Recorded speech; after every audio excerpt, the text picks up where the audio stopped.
Hello and welcome to the United Community Channel. My name is Jack and this is your match reaction video. Manchester United 4, Wolves 3. By God, did we make hard work of that. So we did.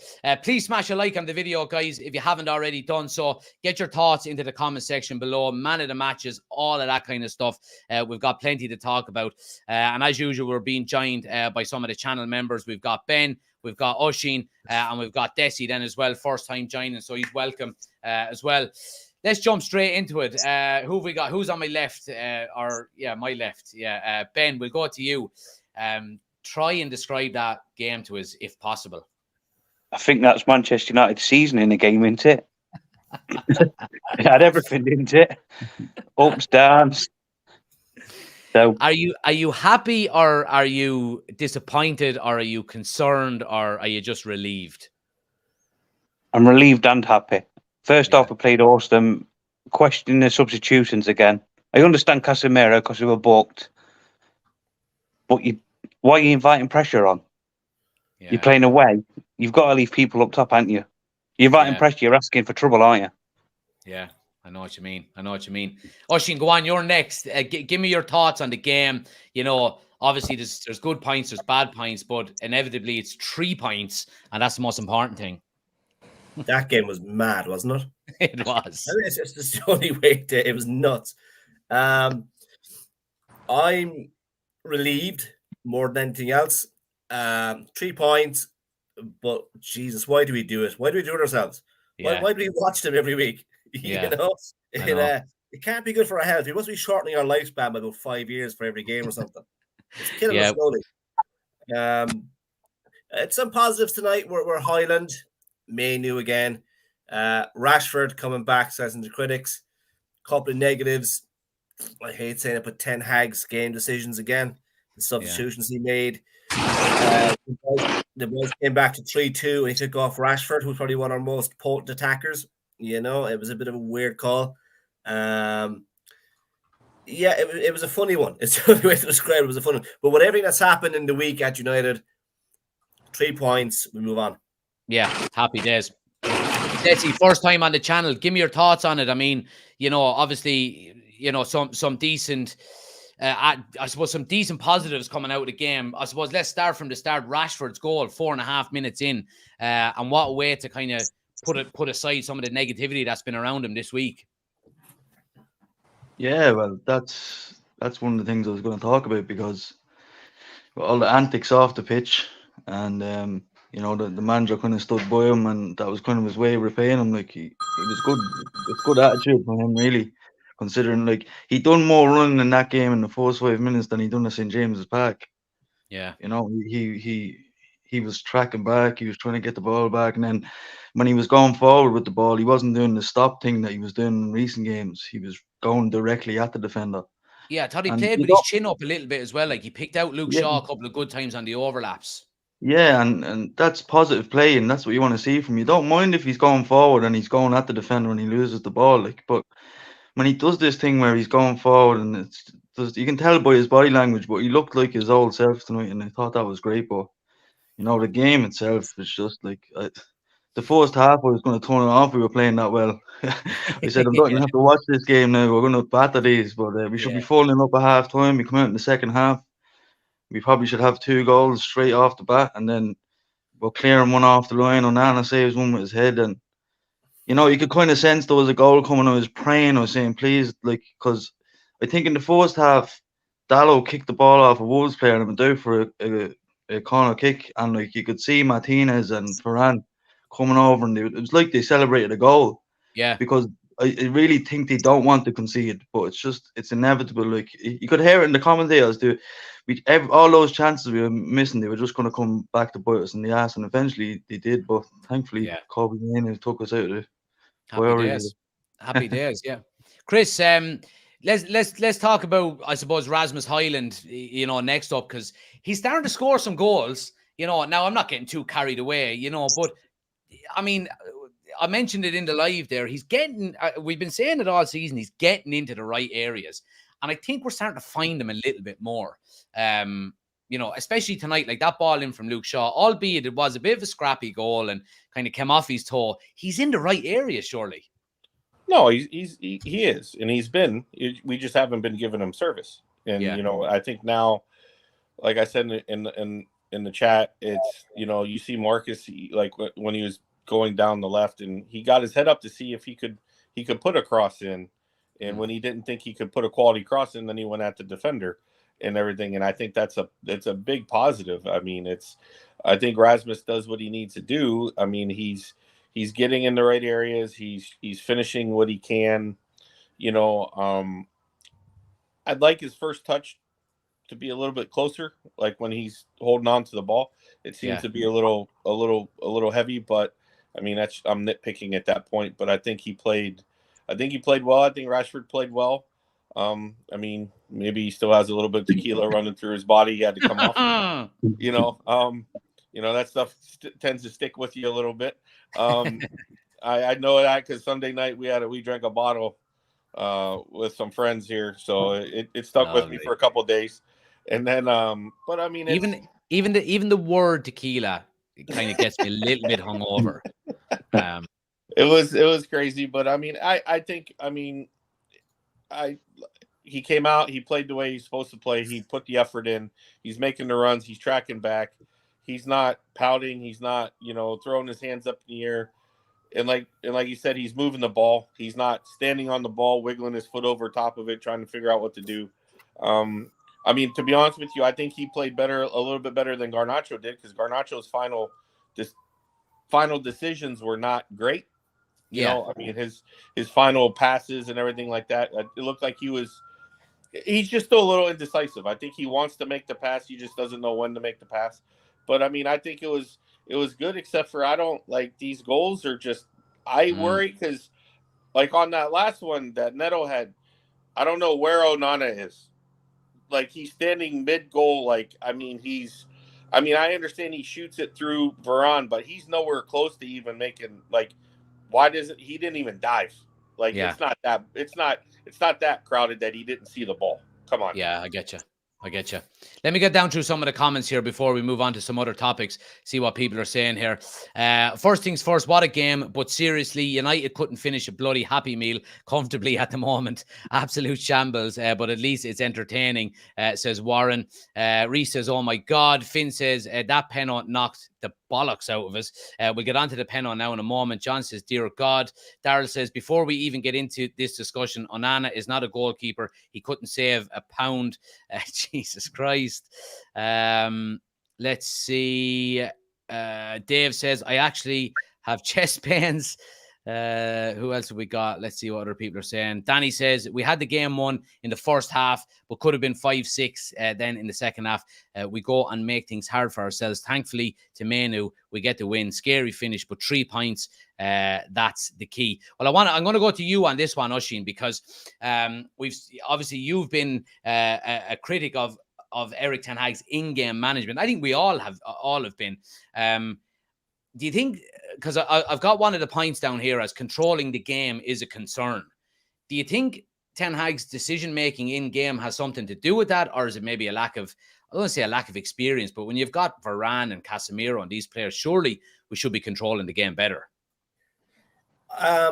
Going back to Sunday's game, I was thinking about this. If we can all see something sat at home in our front room, that something isn't working, how can he not see it on the sideline? What is he doing on the sideline that he's not spotting what we're able to see hundreds of miles away, thousands of miles away in Chris's case, that we can see what's happening?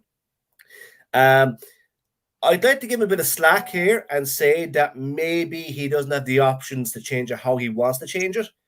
I'd like to give him a bit of a break on that. But he has what he has. And at this point, if he doesn't know the players that he has and what they can do, what's he been doing for the last 18 months? We're still waiting to the 60 minute to make a change. Once 50 minutes came and we saw that Wolves were getting a foothold, he should have changed it up. Casemiro was on a tightrope. He should have come off at halftime. I wouldn't have bought McTominay on. Now, I don't know if Ferguson was on the bench. He was. That's the choice I would have made. Someone to control the game, slow it down, keep the ball from Wolves. Chris is disagreeing with me, but it's what I would have done. He might not have the legs to run back and forward, but he can get the ball and hold it up and put the ball where the ball needs to go and keep it away from Wolves, is my point.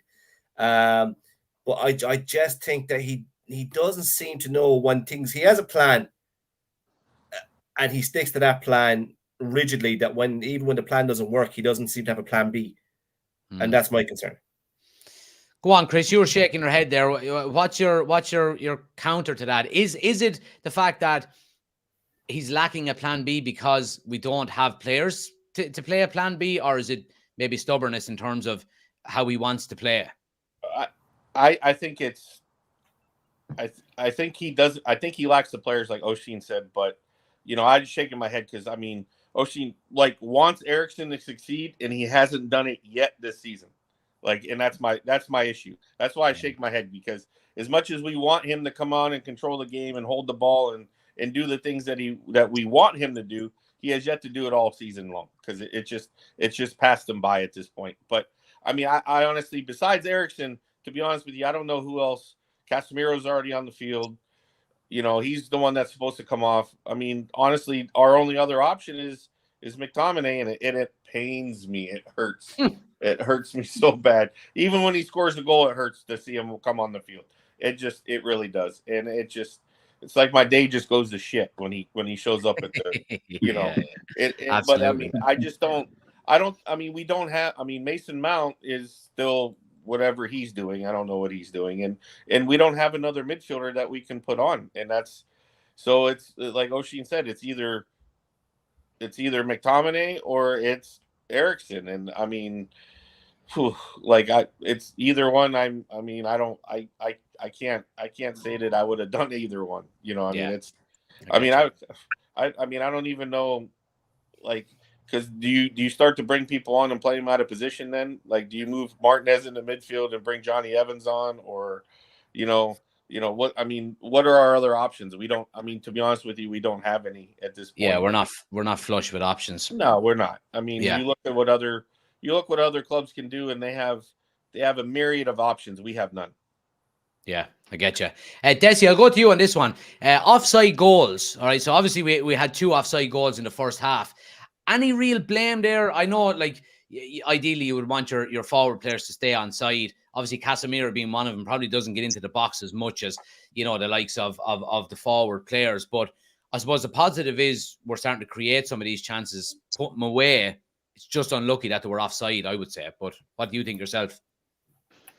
Yeah, the offsides, it didn't really bother me. We should have had the game dead and buried before any of them chances. I don't know how my head's fried after watching that game, to be honest with you. Just the run of emotions through it, it's crazy. I think there's a few games now, Jack, where we've gone 2-0 up, and it's just it's like when we go to 2-0, something happens mentally for us, and I don't know, it's weird, because 2-0 up there, I was thinking, Jesus, and they never looked like they were going to come near us. We were sound defensively. And I don't know. My head's just gone after that game. Yeah. Well, look, let me put it this way, Ben. I'll ask you on this one then. Big players coming back, making a big difference. Now, obviously, in the end, it's 3 goals conceded, but I'm trying to, and up until the penalty, I think they basically didn't lay a glove on us, really. And I think the likes of Casemiro, Martinez, Varane, Luke Shaw, these types of players coming back are starting to make a difference quite quickly. Yeah, of course, it's core of a team, isn't it? We were on about it earlier in the chat. Casemiro wipes everything up. We're on the attack. We know he's going to be sat there and he'll do anything he needs to do to get the ball, won't he? So, Butcher, organises, talks. That's all you need, isn't it? Butcher, yeah. Casemiro, Bruno, Højlund, build round him. Yeah. Absolutely. Any uptake on that, guys? I think the Butcher allows, like I said in the chat, the Butcher allows the midfield to be a little bit more free, because he sees the game so well that he diagnoses and breaks plays right behind Casemiro. So Casemiro then has the ability to kind of float a little bit more and do what he needs to do. I think Martinez is our best player. By far. Yeah. When he's there, our defense looks like, okay, we know what we're doing, and he brings fire. He wants to win the ball.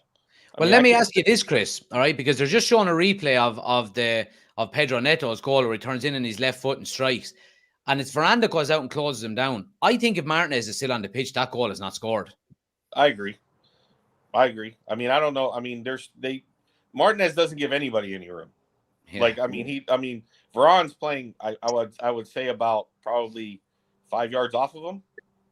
In that video, I mean, so Yeah. I think if Martinez is there, he bum rushes and gets in front of you, so you have to make a decision. You can't like Veron like stands back and is patient and stuff, but I mean, he just I agree with you. I don't think they score that goal. I think he breaks the play. He may have broken the play way up the field. Yeah, I know what you mean. Yeah, and I just think, and the other thing is, I'm glad we won, of course, but at some point, someone's got to stand up. Like, guys, we need to win. Like, at what time can we like not concede 3 goals? Like, for a while, I'm like, hey, we may actually move up, and our goal differential may be positive, but then all of a sudden, it's like shit. Yeah. Like, right. Well, let's move it on to something positive, because I'm actually going by how the highlights are coming up on TNT Sport here in terms of the notes that I've taken. And one of the notes here. Yeah, here we go. All right, I'll go on. I was going to go to Oshin on it. Go ahead, Oshin. Go ahead. Go ahead. Oshin, go ahead. How all I have here on my notes is Menu with like 40 O's at the back of it. How good is this kid? I mean, how long have he got? I mean, he just seems to have it all. The only thing he doesn't have is pace. Yeah, but he's got a football for an 18-year-old. His footballing brain is just light years ahead. He's playing like you said it. You said it on the live. He's playing like a guy who's been playing for 20 years. He's like a guy playing at 37 years of age. Just his composure on the ball, his vision, and just his calmness to take that goal. He knew exactly what he didn't lash at it. He nutmegged, got the head up, and just placed it. Yeah. I mean, if that was Mac Whistle, that ball's going Rose's head, because he's just going to put the head back and blast it. But he took his time, settled, and it's like the game slowed down to let him do that. And the great players always make the game look like it's going in slow motion, and it's just amazing to watch. And it's good that we have him, because it's something positive for the season so far. Right. Well, I'm not going to let you continue to be too positive, all right? Because it's not in us here. So I'll ask you the next question. Is Onana still a concern? Absolutely. I love him because he reminds me of Barthez. Yeah. But just not as good. Yeah. I think he was still on the bench in what was it, Ivory Coast. Yeah. I mean, there was one point he the ball hit him in the face. He hadn't a clue what was happening. Kind of like McWhistle. Yeah, that's when he got the goal. He is a concern. He's Ten Hag's man. It's a new league. It's a more competitive. I mean, he wouldn't have got fouled, or he wouldn't have had the players on him like he has in Italy or in Holland. This is a whole new ball game for him in a way. But the concerning thing for me is he doesn't seem to have been bought by Ten Hag to be a goalkeeper. He's been bought to be like a sweeper, and he's not doing that either. He's not coming up to push our defense or midfield on that 15 yards. He just seems to be probing the 6-yard box, which is not the Onana I saw in preseason or even at Milan last year. So I don't know has he lost confidence that he's not coming forward, or has he been told he can't do that in this league by Ten Hag, that he has to be a bit deeper? I'd love to know if that's conversation been had, but he doesn't fill me with confidence. He has a mistake in him. But look, goalkeepers' mistakes are always going to be highlighted because they normally lead to a goal. Well, what I think is crazy is that he has so much composure on the ball, but underneath the ball, he seems to be so erratic. He's just flapping at it. Yeah, angles are terrible. I mean, would I get rid of him at the end of the year? No, I'd probably give him till next January and see how we hold up. Yeah. But we'd want to have a succession plan in place. I don't know if Beinder's the guy, but maybe in the summer you might have to look as a goalkeeper as a matter of a priority. Yeah. Which we didn't think we'd have to do getting Onana. Yeah, I know what you mean. Let me get down through some of the comments here. Warren says Casemiro's willingness to put himself about is one of the strengths of the team, but when he gets booked 3 minutes in every game, it puts unnecessary pressure on the team. He's one of our best, but nervy. Yeah, well, I agree. I think he finishes out 90 minutes there if he doesn't get booked today, quite easily. Danny says VAR is ruining the beautiful game. Yet another poor call from them. It was a dive. You can't even enjoy a game now without them ruining it. It's disgraceful. Does anybody want to take VAR before I fucking blow a gasket? That's terrible. I mean, I watched the game. When I got home last night, I watched the Liverpool-Chelsea game, and I couldn't believe that Chelsea didn't get at least 2 penalties. They should have had at least 2 in that game. And, like, I think that Van Dijk touched Gallagher harder than what Casemiro did, and we get the penalty called against us. Like, it's absolute. Everything looks terrible in slow motion. Everybody has to agree on that. So like you can't, like, it's awful. Like it looked like Pedro Neto got shot the way his legs went out from under him, and Casemiro barely touched, like, if he even touched him. Like, it's just, you know what they need to bring back, right? More than anything else, is Soccer Saturday, for one reason alone. When they used to have a segment where they used to all laugh at people diving. Let's all laugh at who. Remember that? And you know. I mean, it's terrible. I think it's really bad. I mean, I don't even know. I don't, like, there's been discussions, you know, on TV, on, you know, ESPN Soccer over here on what you do with VAR, and no one has a clear understanding. Give me your thoughts on it, because obviously this is your first time joining us. What's your thoughts on VAR, and, you know, does it need to stay, or does it need to go? Does it need to be improved? You know, obviously, I presume you're in agreement that was a very soft penalty tonight. It was a blatant dive, Jack. Blatant dive. But you know, I'm not a VAR man myself, but even if the VAR wasn't there today, the referee was given a penalty. So, you know, you can't have it both ways. Referee seen as a penalty. It would have been a penalty if VAR wasn't there, but the VAR situation is just, it's crazy. It's they have to start questioning the people who are looking at these screens, because there's no consistency. First of all, like, last night was much harder than what happened there today. Casemiro barely touched him. So I don't know. There's no consistency. Nobody trusts in the system. You know, you have even Rio Ferdinand said it at halftime, or said it when he was actually asked to come on and have a comment on it during the game, and he said, like, you know, they have to question the people who are looking at the screens, because it seems like they're watching a totally different game to what we watch. Well, like, anybody on a normal given day would say the other lad should have just got booked for diving. Yeah, I agree with you. But what it seems to me more than anything else is that these referees are making these decisions on field, you know, these on-field calls, and VAR are not telling them that they've made a mistake. They're sticking with the on-field decision, you know, and there's nothing that annoys me more than this. Oh, it wasn't a clear and obvious error. So what kind of a fucking error was it? Because, you know, I know, but VAR is there to correct mistakes, and it seems like you just keep making more mistakes. So exactly. You don't know like, what is it really there for then? What is it there for? They could clearly see on the screen that it's a dive. So they should be communicating straight back to the referee. You've made a bad decision here. You need to have a look at the screen. They didn't even make him go over and look at the screen. Yeah. I thought that was mad. And then when they were replaying it back during the game, they were like freezing it right on a bad angle where it looked like his foot was right on top of his shin. Well, they do that all the time, because I've seen, like, some of the, you know, when you hear the playbacks to some of the decisions, and before the referee goes over to the monitor, they intentionally freeze it on the point of contact, which is terrible. Yeah, that's totally wrong. That's totally wrong. Like, it's always going to look worse on a freeze frame with his foot higher than where his foot should naturally be if he's going in for a tackle. Yeah. And then it just looks awful in that freeze frame. But when it's played in real time and you see it for what it is, you realize he's just dived there. Well, it was shades of Ben Chilwell last night. Chilwell got booked for diving and doing the same thing that Neto did.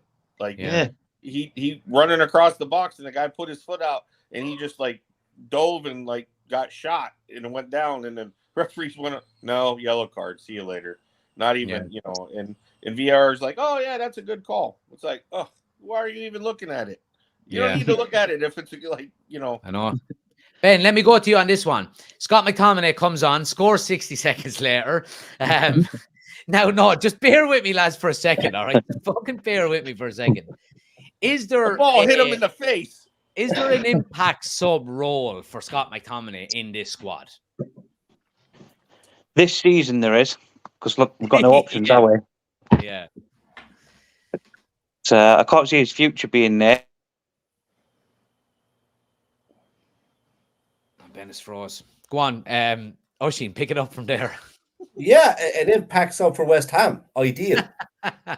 just get him out of Old Trafford. I mean, look, credit where he's due. He's our top scorer. Oh, Fuck me, how bad are we to say that he's our top scorer?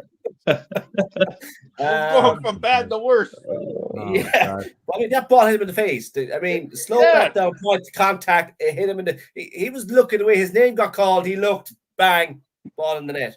Yeah. And I mean, if that goal happened in a movie, we'd laugh. That's unrealistic. The way it hit the ground and just trickled in. I mean, what happened there?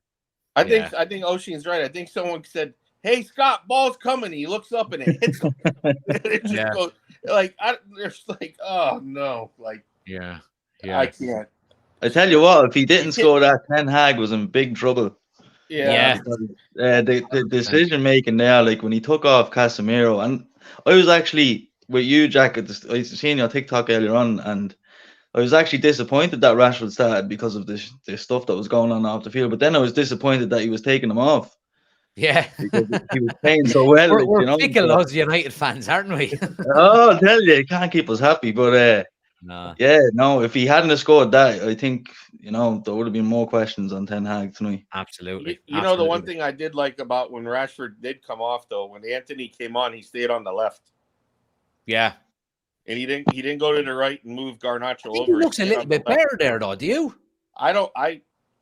When we played against, was it Newport County, whatever that club is, whatever wherever that is in England, somewhere Wales, it's like when he comes, the goal and assist that he had, he came across to the left side and he did something good. Like it was like, hey, all right, stay over here on the left, move everybody else on the other side. Like I was happy with that, but I just think he had a little bit too much Casamigos in him. Yeah. On that topic there, John, left footer on the left wing. I mean, who would have thought that would have worked? Exactly. Yeah. All right, Mr. 442, chill out there now. All right. Okay, hell. Let's see what John is saying here. United fans are far too hard on McTominay, and you guys talk a lot of shit about him. Right, here we go. Come on, John.